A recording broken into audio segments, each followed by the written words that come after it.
Son las 8 de la mañana, las 7 en Canarias.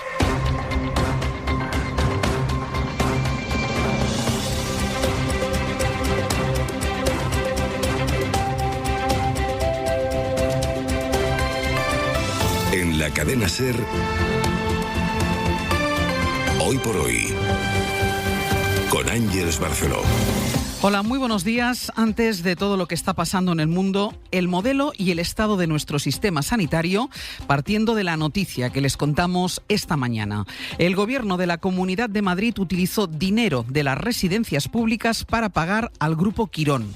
Son más de 61 millones de euros que estaban destinados en los presupuestos a la agencia encargada de gestionar y dotar de recursos a las residencias, pero que finalmente se emplearon para pagar parte de la deuda con el gigante de la gestión sanitaria privada para el que ha trabajado el novio de la presidenta Isabel Díaz Ayuso. Radio Madrid, Javier Alonso, buenos días. Buenos días, Ángeles. Son 61 millones que se añaden a unas cuentas que ya fueron muy generosas en este año del que hablamos, en 2024, con los gestores privados. Entonces los pagos a las grandes sanitarias privadas se incrementaron un 221% en Madrid, y a eso se añadió esa partida que no se gastó en mejorar las residencias, sino que fue de nuevo a parar al Grupo Quirón. La Comunidad de Madrid dice que es un movimiento habitual, aunque entonces evitó dar explicaciones. Sí, esa operación se produjo en junio de 2024. Entonces el gobierno de Ayuso aprobó transferir 61 millones y medio de euros desde las cuentas del AMAS, que es como se llama el organismo que gestiona las residencias madrileñas, hasta las del Servicio Madrileño de Salud, aunque entonces, como decías, no se informó con qué fin. Ahora, el informe de fiscalización de la Cámara de Cuentas revela que se dedicaron a compensar a la Fundación Jiménez Díaz por la actividad de libre elección. Fueron a abonar la atención sanitaria de los pacientes que no son del área del buque insignia de Quirón, pero que decidieron tratarse en ese centro. Ese año, en 2024, la Comunidad de Madrid disparó el pago de liquidaciones a Quirón y a Rivera Salud. Pasaron de los 283 millones de euros en 2023 a más de 900 millones. Ahora sabemos que parte de ese dinero salió de las arcas de las residencias, de lo que se llama remanentes de tesorería, que son recursos de años anteriores que el AMAS no se llegó a gastar. Desde el gobierno madrileño dicen que es algo habitual y que la ley de Hacienda prevé que se puedan hacer estas operaciones, pero por poner en contexto las cifras, Ángel, solo ese año, en 2024, las residencias tenían presupuestados 77 millones de euros para nuevas inversiones, pero solo se ejecutaron 30. Lo ampliamos en el abierto. Javi, gracias. A vosotros. Hoy precisamente estamos contando también que la mayoría de la población española quiere reforzar la sanidad pública. Quienes apuestan por invertir más en la pública, por encima de un modelo mixto con la privada, son mayoría entre los votantes de todos los partidos.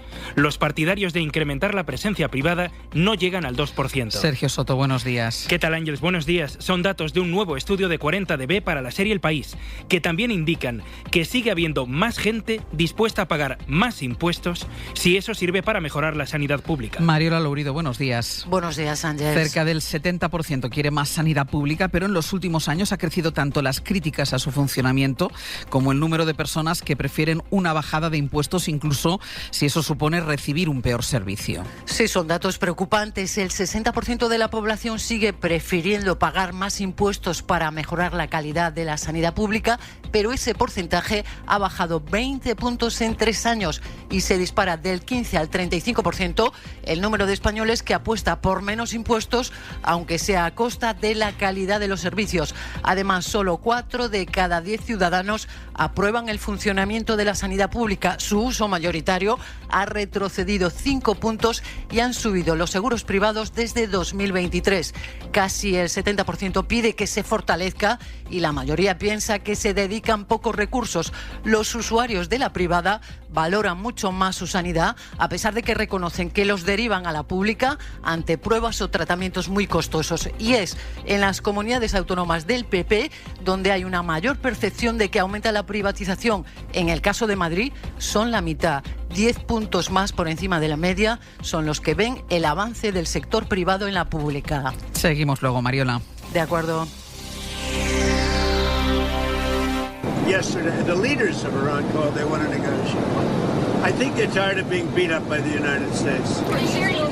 Y la madrugada deja de nuevo las palabras de Donald Trump, que pone otro reloj en marcha y amenaza con intervenir en otro punto caliente en el mundo, Irán. Dice el presidente de Estados Unidos que ha hablado con las autoridades iraníes sobre una posible reunión, pero que no descarta atacar el país antes de que esas conversaciones empiecen. La represión de las manifestaciones contra el régimen de los ayatolás ha provocado ya casi 500 muertos, hay más de 10.000 detenidos y las imágenes muestran filas de cadáveres a las puertas de algunos centros forenses. Son ya al menos 4 las veces que Estados Unidos ha advertido que intervendrá si siguen muriendo manifestantes, pero Irán asegura que si eso ocurre responderá tanto contra los estadounidenses como contra sus aliados israelíes. Corresponsal en la zona, Nuria Garrido, buenos días. ¿Qué tal? Buenos días. Este fin de semana se han vivido posiblemente las protestas más intensas desde que los iraníes salían a las calles hace ya más de 15 días, con manifestaciones multitudinarias nocturnas en más de 100 ciudades y en las 31 provincias del país. La brutal represión policial está dejando las morgues llenas de cientos de cuerpos, muchos de ellos de jóvenes de entre 18 y 20 años, según han denunciado las ONGs, y varios hospitales del país dicen estar desbordados por la llegada constante de pacientes, sobre todo con heridas de bala. El secretario de la ONU, Antonio Guterres, ayer se mostró consternado por el uso excesivo de la violencia de las autoridades iraníes y, mientras tanto, ayer el presidente iraní dijo que los responsables del caos que se está viviendo en su país son Estados Unidos e Israel por haber traído terroristas, dijo, para desestabilizar el régimen. No es la primera protesta de los últimos años contra el régimen iraní, pero sí la más importante, al menos desde 2022, cuando la policía de la moral detuvo y mató a Mahsa Amini por llevar el velo mal puesto. En parte ocurre porque algunos grupos opositores se han unido en torno a una figura, el hijo del antiguo Shah, expulsado del poder en el 79. Es el candidato que impulsan tanto Estados Unidos como Israel. Por eso otra parte de la oposición recela de él y algunos analistas temen que acabe estallando una guerra civil. Pablo Morán, buenos días. Buenos días. La oposición iraní en el exilio vive horas de angustia sin posibilidad de contactar con su gente dentro por el bloqueo de Internet. Los agentes de la policía entran en hospitales, detienen y llevan a los cárceles. La represión aumenta porque la República Islámica está más en riesgo que nunca. Así lo ve Hamid Hosseini, portavoz de la Asociación Iraní por Derechos Humanos en España. Sufre un aislamiento internacional y por eso jamás hemos visto tan débil. Pero la oposición en el exilio tiene otro frente, Reza Pahlavi, hijo del último Shah que se promociona para liderar la nación. Cuando tenía 12 años salió de Irán y desde entonces jamás ha vuelto a Irán, que quieren que él vuelva a Irán como un rey y establecer un régimen afín al Israel y Estados Unidos y al servicio de sus intereses. Hosseini no augura un buen futuro en Irán con esta opción. Habrá una guerra civil en Irán. Y evoca el ejemplo de Irak, donde todavía perdura la inestabilidad tras la caída de Saddam Hussein. En un minuto, la situación también de gran tensión en Cuba y en Venezuela. Me tienes contento. Encima de que me traigo a mi hijo, cada vez nos suben más el precio del seguro. Pues nosotros nos vamos a la Mutua. ¿Contento? Vente a la Mutua con cualquiera de tus seguros. Te bajamos su precio sea cual sea. Llama al 91 555 5555. Vente a la Mutua y todos contentos. Condiciones en Mutua.es. Si enero se te hace cuesta arriba, ven a Lidl y ahorra con los formatos XXL. Ahora, 1 kilo de Burger Meat mixta por 6,39. Ahorras un 20%. Y 400 gramos de jamón serrano reserva por 5,99. Ahorras un 29%. No aplicable en Canarias. Lidl. Vale la pena. ¿Qué hay detrás de Don Simón? Las naranjas de nuestra tierra. Apreciadas en todo el mundo por su sabor único y por su excelente calidad. Lo que hace que nuestro país sea reconocido como la huerta de Europa. Don Simón, número 1 en zumos exprimidos. ¿Necesitas un moca intenso para arrancar? Pues atento, porque este te va a quitar el sueño y no podrás dejar de conducirlo. El nuevo Opel Moka, diseño rompedor y pura energía para tu día a día. Solo este mes desde 18.900 euros, financiando con Stellantis Finance. Más en opel.es. En la cadena SER, Hoy por Hoy, con Ángeles Barceló. Después de intentar empujarles a un pacto bajo el riesgo de una operación militar como la de Venezuela, Donald Trump ha asegurado esta noche que está conversando con el gobierno cubano. Estados Unidos le dijo a Cuba que no recibirá más petróleo de Venezuela y el presidente cubano escribió: nos defenderemos hasta la última gota de sangre. Esta noche Trump ha asegurado que habrá novedades en las próximas semanas respecto a sus conversaciones con Cuba, a la que intenta apoyar lo que queda del régimen de Nicolás Maduro. Enviado especial Nicolás Castellano, buenos días. Hola Ángel, buenos días. Porque el gobierno venezolano sigue manteniendo esa retórica, al menos como mensaje interno, ¿no? A pesar del control al que está sometido por Trump. En un comunicado ha enviado su apoyo a Cuba, mientras dentro del país se discute por el ritmo en el que se está liberando a los presos políticos. Sí, dice la presidenta encargada que su gobierno tiene una superioridad moral e histórica para enfrentarse al enemigo. Venezuela reitera su hermandad, solidaridad y cooperación con Cuba e insiste en que el diálogo es la única vía para salir de la amenaza de Washington.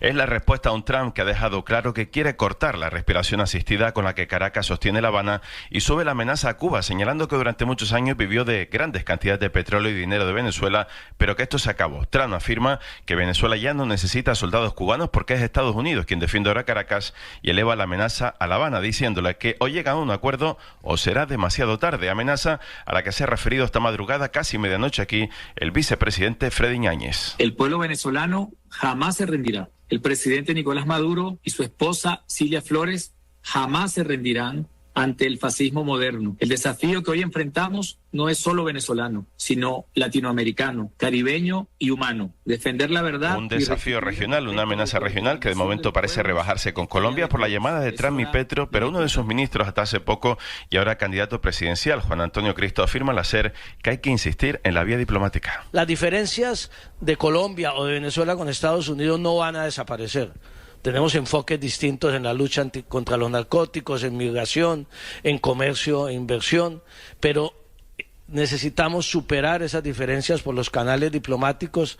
Mientras en Caracas, Ángel, la familia de los presos políticos siguen exigiendo que las excarcelaciones se confirmen porque de momento solo han salido 17 presos de esas prisiones. Nico, gracias. Hasta luego. Irán, Cuba, Venezuela, pero también Groenlandia, otro de los territorios que Trump no solo quiere controlar, sino poseer.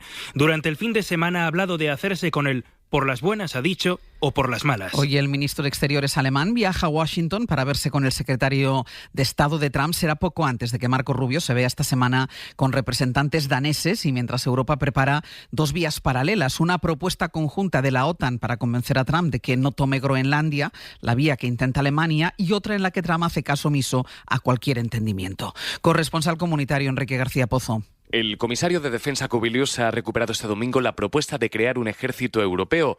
Lo ha dicho en una conferencia en Suecia, aunque se trata todavía de un escenario en el que no se han dado más pasos en Bruselas. Se han tomado la iniciativa, en cambio, las capitales, que encabezadas por París y Berlín están ya analizando mecanismos para responder a las amenazas de Donald Trump.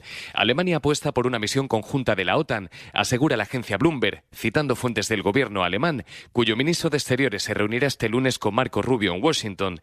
La propuesta de Berlín es aumentar los efectivos de la OTAN con una operación inspirada en la que se puso en marcha hace ahora un año para mejorar la seguridad del Báltico, un escenario que empezaron ya a discutir a finales de la semana pasada funcionarios en Bruselas. Aunque un posible aumento de las tropas de la alianza, se trataría todavía de un plan demasiado embrionario, confirman también desde Londres fuentes del gobierno británico al Telegraph. Hoy en El Abierto vamos a detenernos a analizar el especial interés que despierta Groenlandia en Estados Unidos y todas las implicaciones de este movimiento que hace estallar los últimos 80 años de relaciones entre estadounidenses y europeos. Hay una clave geopolítica y comercial y otra que tiene que ver sobre todo con los recursos que Trump extrae en Venezuela y espera extraer en el futuro de Groenlandia. Sira Valdés. Se estima que Groenlandia tiene reservas de petróleo para cubrir la demanda mundial durante 3 meses y de gas para medio año, explica el geólogo Naum Méndez, además de en torno a un 2% del uranio de todo el globo.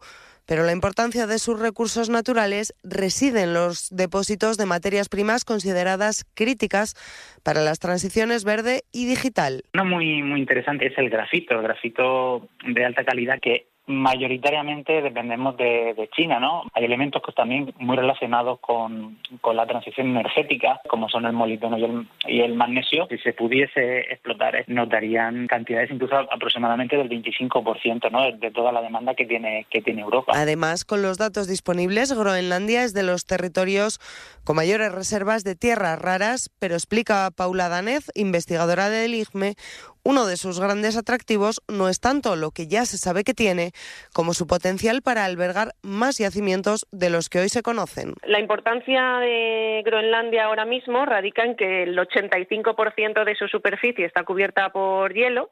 Se puede pensar o deducir que debajo de esa capa de hielo puede haber más. Eso sí, para aprovechar todos estos recursos, además de mucho tiempo, serían necesarias grandes inversiones. Hay una luz que lleva 125 años brillando contigo. Esta luz ha llegado a cada rincón de España y cruzado fronteras de otros continentes. Ha transformado nuestras vidas. Y ahora quiere llegar aún más lejos, porque lo mejor está siempre por venir. En Iberdrola celebramos 125 años luz junto a ti. Iberdrola. Se abre el telón y vemos a una pareja ahorrando en Aldi. ¿Nombre de la peli? ¡Dos listos, muy listos! ¡Qué grande! Grande el ahorro que tienes cuando repites en Aldi. Ahorra con la malla de 3 kilos de patatas a 0,99 el kilo, un 36% menos. Aldi. ¡Qué poco cuesta comprar bien! Descubre las rebajas de invierno de Zalando. ¿Qué me pongo para cumplir mis propósitos de año nuevo, por lo menos esta semana? ¿Y yo, si todos mis planes son peli, mantita y delivery, qué me pongo? Este invierno, sea cual sea tu plan, llévate las mejores marcas hasta el 60% de descuento. Solo hasta el 21 de enero en Zalando. Tío, ¿te acuerdas de cuando te decía que lo tuyo es el rock?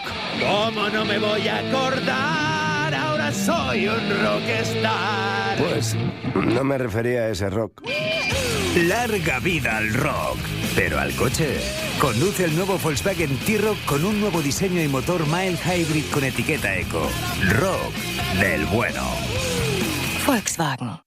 Hoy por hoy, Àngels Barceló. El bloque de la derecha y ultraderecha, la suma de PP y de Vox, está cerca del 50% del voto. Saca 13 puntos a la izquierda, con Vox todavía en crecimiento, y estos son los datos del barómetro de 40dB. El PSOE vuelve a caer hasta casi su peor resultado en esta serie desde las pasadas generales.